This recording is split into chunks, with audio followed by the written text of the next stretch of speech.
ada permasalahan teoretis dalam uraian Kiai Imaduddin beberapa minggu terakhir. Prinsipnya cuma satu, gugatan Kiai Imad atas pembatalan genealogi Pak Alawi ini sahih ataukah memang mengada-ngada? Sepertinya memang kamu sendirilah yang harus bisa menjawab pertanyaan ini setelah beberapa kali saya menulis sanggahan kepada Kiai Imad. Mari kita mulai dari tulisan yang terakhir, bahwa ada problem dalam naskah Jurus Hafaf. Menurut Kiai Imad, naskah ini tidak bisa diandalkan karena bisa jadi manuskrip ini direkayasa untuk kepentingan Pak Alawi.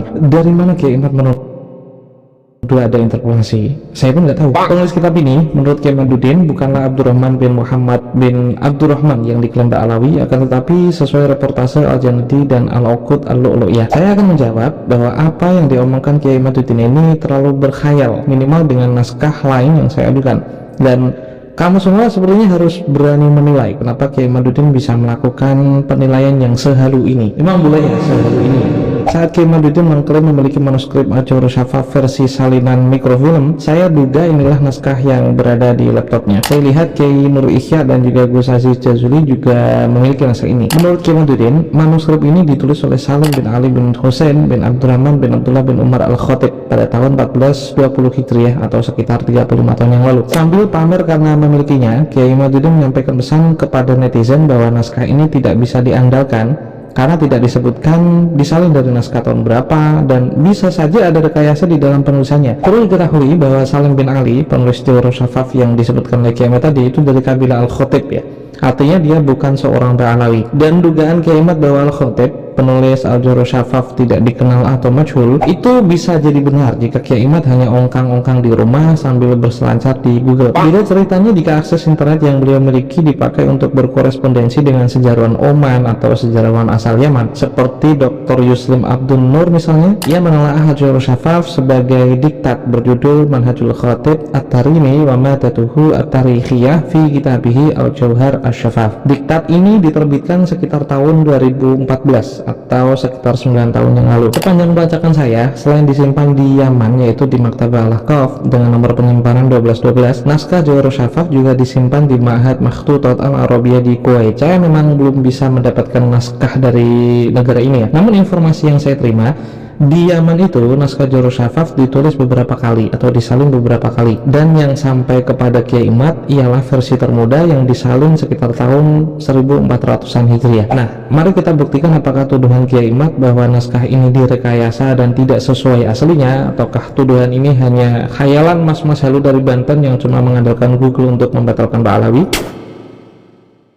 Untuk membuktikan apakah naskah 1400-an tahun ini ditahrif atau tidak, memang perlu menghadirkan naskah yang lebih tua sebagai pembanding. Dan para penonton semua, inilah naskah Jurus Hafaf yang disalin tahun 1200-an Hijriah yang tersimpan di perpustakaan Al-Ahqaf yang diwakafkan oleh Husain bin Abdurrahman bin Sahal bin Ali At-Tarimi. Mari kita pakai naskah ini untuk komparasi apakah sama persis dengan salinan versi termuda yang dimiliki Kiai Imad, dan mari kita buktikan apakah omongan Kiai Imad ini ada dasarnya ataukah cuman halusinasi belaka. Pada halaman awal saya bacakan sedikit redaksi yang saya anggap perlu. Maqamatul qaumin at'abun nafsa fi sarra fa'athau mulukad dahri fawqal sirrati bibadlin unilul izza wal juhdu rahatun wa faqru ginan wal husnu kulla masarrati wa atiyatu aishin bittawa thumma bizona syarabu kuusin haliyatin haniyati bijannati waslin fi riyadi ma'arifin lahum zullilat minha kutufun datallati januman janaha zakiyan la yazruquhu minal khalqi illa kullu nafsin zakiyati. Peneliti itu harus jujur meskipun bisa salah. Atas dasar inilah saya tunjukkan satu problem di kedua naskah ini, yaitu urutan baitnya ada yang berbeda. Bait bijannati waslin dan januman janaha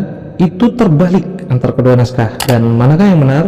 Wallahu a'lam. Tapi jika punya zauk yang baik, seharusnya versi manuskrip termuda lah yang benar dari segi susunan. Dari sini tidak ada bukti ada tahrif atau interpolasi atau pengubahan redaksi dari Ba'alawi untuk naskah Jurus Hafaf. Yang terjadi hanya kekeliruan penulis naskah yang salah mengurutkan syairnya doang. Kami itu Syekh As-Saleh Al-Wali Muhammad bin Hasan Al-Muallim Abi Alawi radhiyallahu anhu wa ghairuhu min thiqat yaqul kana Syekh Al-Kabir Al-Arif Bahrul Ulum wal Ma'arif wa Matalul Anwar wa Baul Asrar Umdatus Salikin wa Qudwatul Arifin Al-Alim Ar-Rabbani Ali bin Ali Khaliq Wasam, bahkan gelarnya pun persis demikian juga redaksi sehalaman ini. Al-Hikayatu Tsaniyah, rawaina anna Syekh Al-Kabir Al-Arif billah ta'ala Asy-Syahir Dzul Karamat Al-Bahirah wal Ayatiz Zahirah wal Barakatil Ghamirah wal Maqamatil Aliyah wal Ahwalis Saniyah Al-Imam Al-Muqaddam. Silahkan pos untuk memastikan kedua naskah ini ya, saya hanya membacanya sedikit-sedikit. Al-Hikayatu Tsalisah an Syekh Suyukhina Asy-Syekh Al-Faqih Al-Muqaddam Muhammad bin Ali radhiyallahu an kharaja yauman yazuru qubur tarim falamma wasala qubur ahlihi Alu Abi Alawi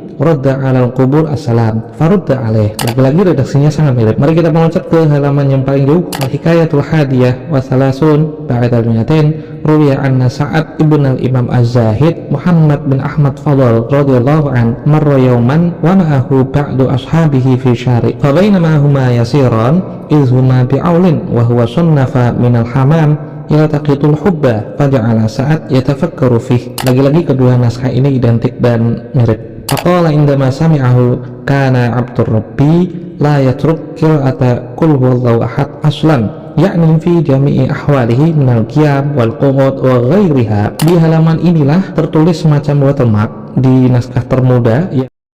Assalamualaikum warahmatullahi wabarakatuh. Sedulur sebangsa dan setanah air, jumpa lagi di channel Jagar Lobitu. Semoga dalam keadaan sehat, tak kurang satu apa, rahmah barokah salamah Allah curahkan untuk kita semua.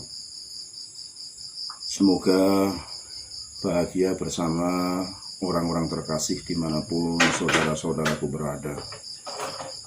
Terkait dengan bantahan Gus Rumel Abbas atas sanggahan tulisan daripada Kiai Haji Imaduddin Usman Al-Bantani yang di dalamnya terkait dengan bagaimana kitab sezaman disampaikan, Gus Rumel Abbas mengkritisi apa yang disampaikan oleh Kiai Haji Imaduddin Usman Al-Bantani, bahwa Kiai Haji Imaduddin Usman Al-Bantani dipandang kurang teliti memberikan suatu sanggahan atas tulisan daripada Gus Rumel Abbas. Saya kira apa yang disampaikan oleh Kiai Haji Imaduddin Usman Al-Bantani berdasarkan catatan pengetahuan kitab yang dipelajarinya. Manakala itu ada sesuatu hal yang kurang menurut Gus Rumel Abbas, hendaknya Gus Rumel Abbas menghadiri undangan daripada Kiai Haji Imaduddin Usman Al-Bantani. Karena hanya disanggah lewat tulisan, lewat media sosial, tentunya ini akan menjadikan sebuah polemik, karena sesuatu hal itu kalau disampaikan dalam media sosial bisa bertambah bahkan dikurangi, atau pembiaran suatu penemuan baru yang hanya dibantah lewat media sosial. Tentunya seperti kita kreator di YouTuber akan memberikan suatu tanggapan yang notabene hal itu harusnya disampaikan share atau rahasia lewat surat atau email yang ditujukan kepada Kiai Haji Imaduddin Usman Al-Bantani, sehingga nantinya akan bisa duduk bareng, ngopi bareng ya, untuk membahas suatu kitab yang notabene yang saat ini sedang menjadi hadian, menjadikan sebuah perhatian khalayak. Banyak sekali menantikan ending daripada Gus Rumel Abbas yang berangkat ke barat untuk mencari kitab suci yang sezaman seperti apa yang disampaikan oleh Kiai Haji Imaduddin Usman Al-Bantani.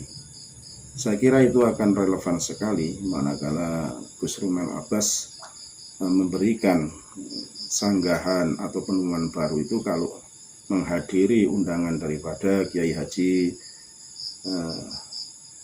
Imaduddin Usman Al-Bantani, atau menentukan tempat di mana untuk Kiai Haji Imaduddin Usman Al-Bantani dan Gus Rumel Abbas bertemu ya, untuk bertemu, saling menguatkan masing-masing penemuannya sehingga mau disanggah atau taslim ya, terkait dengan penemuan-penemuan baru, sehingga nanti akan bisa ada titik temu.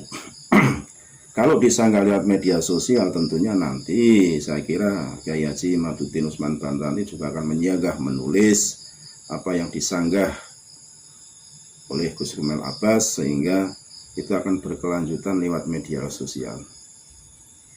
Ini akan menjadikan santapan-santapan daripada kreator-kreator YouTuber untuk senantiasa memberikan tanggapan terkait hal penemuan baru, tersambungnya atau tidak nasab Pak Alawi dan Rasulullah Shallallahu Alaihi Wasallam.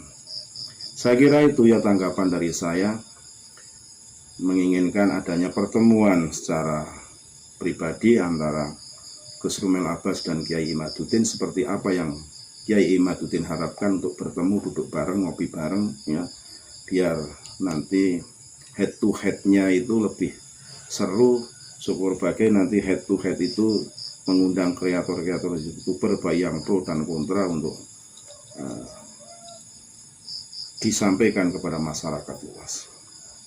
Saya kira itu tanggapan saya terkait dengan sanggahan Gus Rumel Abbas atas tulisan Kiai Haji Imaduddin Usman Al-Bantani, yang dipandang menurut Gus Rumel Abbas Kiai Haji Imaduddin Usman Al-Bantani kurang teliti menyanggah tulisan Gus Rumel Abbas. Tentunya nanti berkelanjutan ada tanggapan atau sanggahan lagi dari Kiai Haji Imaduddin Usman Al-Bantani. Kita tunggu bagaimana perang tanding ini akan berlanjut, sehingga nanti ada titik temu di mana mengenai tesis Kiai Haji Imaduddin Usman Al-Bantani itu menjadi terang benderang. Segala hilaf mohon maaf, NKRI Agama Nusantara milik kita. Assalamualaikum warahmatullahi wabarakatuh.